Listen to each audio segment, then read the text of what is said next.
तो जब हजरत उमर फारूक ने इस्लाम कबूल किया तो नमाज का वक्त हुआ। हमारे नबी पाक सल्लल्लाहु अलैहि वसल्लम ने इरशाद फरमाया कि चलो मेरे सहाबा हम नमाज पढ़ते हैं। तो हजरत उमर फारूक अर्ज करते हैं कि या रसूल अल्लाह हम नमाज कहाँ पढ़ेंगे?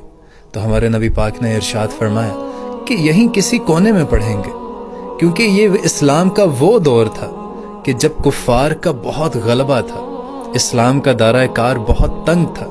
तो हजरत उमर फारूक अर्ज करते हैं कि हुजूर मेरे माँ बाप आप पर कुर्बान, हुजूर अगर आज भी नमाज छुप कर अदा करनी है तो फिर उमर के इस्लाम लाने का क्या फायदा।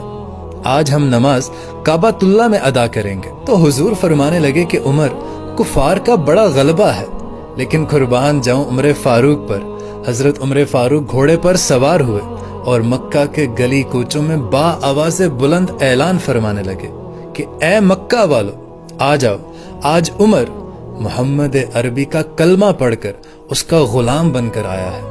आज हम नमाज काबातुल्लाह में अदा करेंगे। अगर किसी ने अपनी बीवी को बेवा और बच्चों को यतीम करना हो तो आज उमर का रास्ता रोक कर दिखाए। और उधर हमारे नबी पाक सल्लल्लाहु अलैहि वसल्लम ने भी नारा तकबीर बुलंद किया और तमाम सहाबा ने नमाज काबातुल्लाह में अदा की। सुभान अल्लाह।